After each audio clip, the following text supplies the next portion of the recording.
It feels like you can get your credit scores anywhere these days.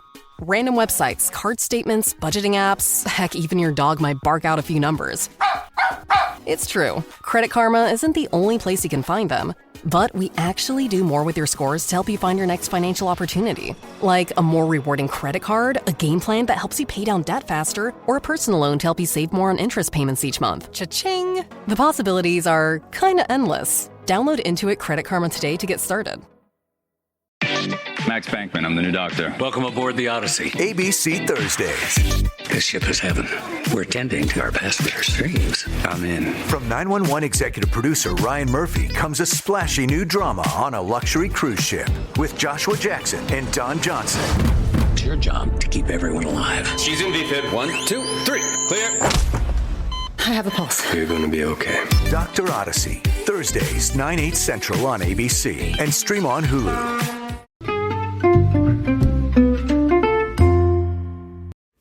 Hi, everybody, and welcome to the Dr. Psych Mom Show. Today, I'm going to talk about the transition from your 40s to your 50s and how that impacts people and how those two decades can be thought of very differently. And before that, I will tell you to subscribe. Most recent subscriber episode was what are the two components of a happy marriage? And I have over 175 others for $8.99 a month. Okay, so I saw on TikTok this guy saying that he feels so much better in his 50s than his 40s, and in his whole 40s he felt old, and then that just stopped when he hit 50. And so it made me think about seeing this in my clients and the overall U-shaped curve of happiness, which means that people get less and less happy until their their late 40s, and then they get happier again. So the nadir of that whole thing is like 48 or something. And so this made me think it's because the difference of the 40s and the 50s, when you're in your 40s, you feel like a old young person. And when you're in your 50s, you feel like a young old person. And I really think that this is accurate based on the issues that I see in my clients and just generally in the world. So what do I mean by this? Well, when you're in your 40s, you are still kind of trying to do all the stuff that you were trying to do when you were younger. And you're failing because you're not as strong. You're more stressed out. You have so much shit to do. Your body doesn't function like it used to in all regards. As I've told you guys, 44 is an age accelerator, and 60 also. These are times where like your body ages faster than the usual. And people tend to start feeling old in their early 40s, and there's data on this. And at that point, you're still comparing yourself to younger people. You know, you are still not an old person at all, right? And a lot of people don't even say that they're in midlife yet, which makes me think, like, don't they know how long people live, you know? But a lot of people in their 40s don't even want to say they're in midlife. So they're spending all this time and emotional energy basically trying to still do the things that they did when they were in their 30s and 20s, but your body and your brain are not really cooperating, you know. For women, you go through perimenopause, there's a lot of brain fog, you're just more tired. And for men, this is when they start to have, not the same erections that they used to, not the same, they can't run a 6-minute mile anymore, and I'm sure there's loads of guys out there, ramped up to the gills on testosterone that are going to tell me that line, not that they could tell me, thank God this thing only goes one direction, but that would say I'm in the best shape of my life. And, like, remember, as I always say, what you thought of the guy in his 40s at the club or at the bar when you were 20, you thought he was old. But point being, most people are trying to accommodate these changes, these physiological and psychological changes, while still comparing themselves to younger people, and then all of a sudden in your 50s, and remember, average age for women for menopause is 52, and more recently I saw it was 50, according to some other research. And this is the same thing for men. Men don't have menopause, of course, but, in your 50s, you switch. It's like you're a young old person. the assisted living that has, not assisted living, but the active retirement communities start at 55 plus. You know, nobody thinks you're young anymore. When you hit your 50s, nobody thinks you're young. If you're a woman, you're going through menopause, you look different. And if you're a man, your hair has changed, your body composition has changed, you just look a lot different. And nobody is mistaking you for somebody young. There's just no way to do it. There's no way to go into the bar and have somebody in their 30s think of you as a peer when you're in your 50s. You know, but when you're in your 40s, then it's kind of like, yeah, sorta, you know, like if you squint, you know, then you could be a peer. And it's just not the same when you're 50. Everything seems better. Like if you say that you just went for a 3-mile run and you're like, you know, 40, people will be like, cool. If you're 50, they'll be like, wow, you know, like this is good. You know, I used to do 5Ks. And I think I told you guys the story already on another podcast, but I remember some woman was like, she just shot up in the rankings in her mid-40s. She just switched to a different, you know, comparison group, and she did a lot better. All of a sudden she was like winning in her, you know, women 45 to 50 or whatever it was. I think it was that, maybe it was 40 to 45, but whatever it was compared to the prior comparison point, she was doing a hell of a lot better. And that's kind of what happens in people's 50s. And this is when happiness begins to go up again. You know, it's hit its bottom and now it's going back up. Kids are either out of the house or close to being out of the house. And honestly, that is a huge stress reliever as well. And when you have adult kids, you're just not young. You're just not. There's no way to be young. So this is also a point, is that now more women are having kids in their late 30s or late 40s even.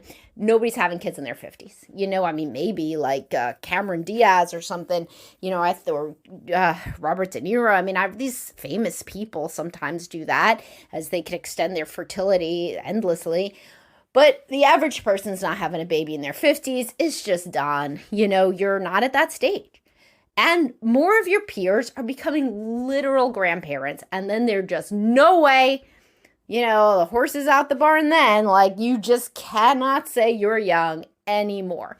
But hark, you have a new comparison group, which is old people. And compared to the old people, you're young. You're the youngest old person.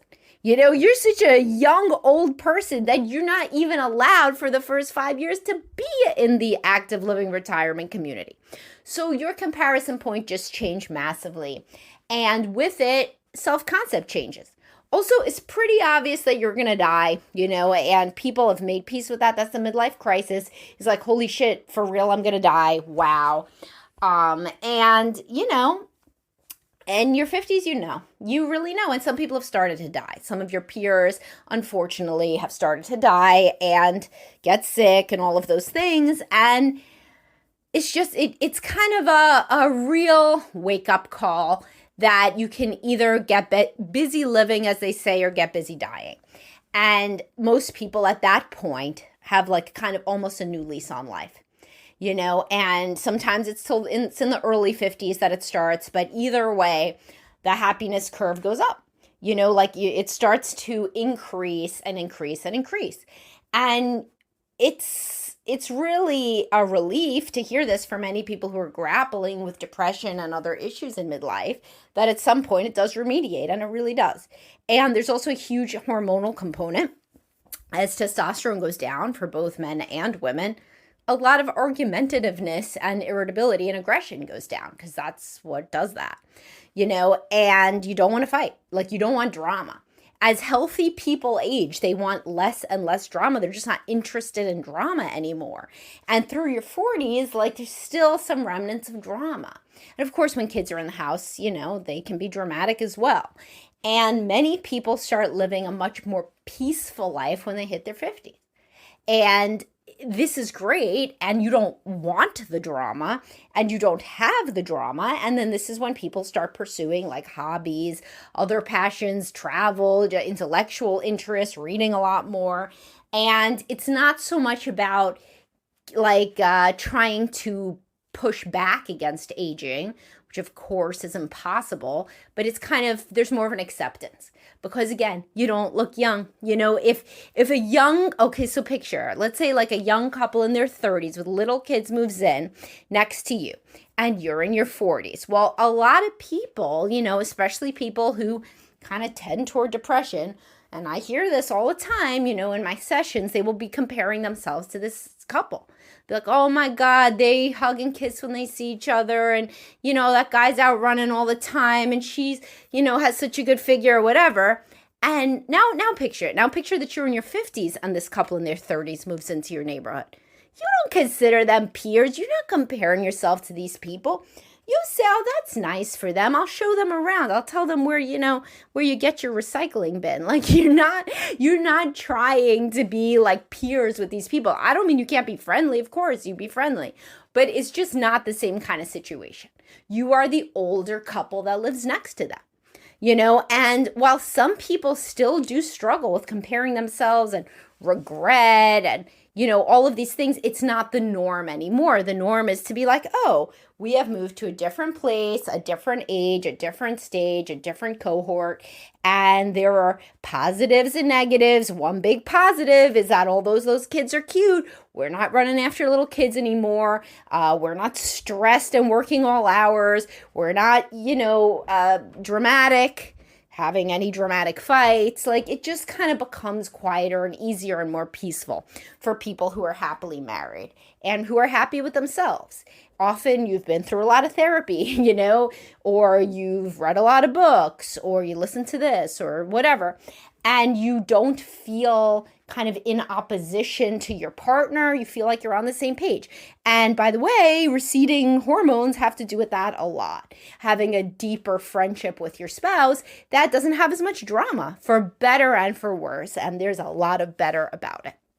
So if this is something that you really struggle with, or you're in your 50s and you're like, no fucking way, I'm more miserable than ever, well, then obviously you should be in therapy to address that, because this is a usual time where things pick up for people, where they're like, I get to go to the gym when I want, I get to take a walk when I want, we can travel more, we don't always have to be worried about little kids, we are not fighting the same as we used to, neither of us has any bandwidth for that, that kind of drama seems very unenjoyable if there was drama before. And if not, you also feel more like you could speak openly and honestly because people have more confidence. You've basically gotten through youth, made it out alive, and then you're at the next stage. You're at the stage where, as I said, peers are grandparents. Some peers are not here anymore. And if you've survived and thrived in any way, net worth goes up, of course, at this time. And, you start to think, wow, I'm grateful that I've gotten to this place and I'm not struggling with the same insecurities, the same volatility, the same regrets, etc. And this, again, as I've talked about in the marriage, should be a time of more peace and contentment and friendship. If you do not feel that way, then that is certainly... This is also, by the way, as I talk about a lot, a time where some people divorce, gray divorce. Kids are out of the house. And that gives you a new lease on life. If you've been in an unhappy marriage for all these years and just staying together for the kids, then when you finally do separate, that does give you quite a new boost. And if kids are not in the house anymore, then most men do remarry. That is the statistics. But some women remarry, some women are dating, or they're just enjoying themselves. Just hanging out with friends, taking, some trips, some walks, getting into like pottery, whatever, doing their hobbies, doing their thing. And people are also at a place in their career where most of it is in the rear view. So you take stock of where you're at. A lot of the aspirational climbing stuff has gone away. You are kind of where you are. You'll get a little bit further, but many people feel very proud of the career that they've built, and they feel somewhat that they could rest on their laurels in a way that they didn't, of course, in their 30s or 40s when they were still on the upswing and still building and being very, very anxious about it. So hopefully this resonated with some of you and was, a positive thing to look forward to for others of you. again, if you are at this stage, either stage, obviously 40s, 50s, any stage, you can reach out for therapy if this does not describe you, or if the unhappiness in your 40s or in your 50s is too much to reckon with. Obviously, I have great people that work for me, and me too, at Best Life Behavioral Health, my group practice. We are all virtual. But in general, think about it. Like, you got through kind of the hard part by your 50s. And so many people see it like that. They say, you know what? I'm glad for where I am, and I'm going to try to enjoy the rest of my life, which I realize is finite. And I hope that you guys enjoyed this, and I'll talk to y'all soon. Have a great day, guys.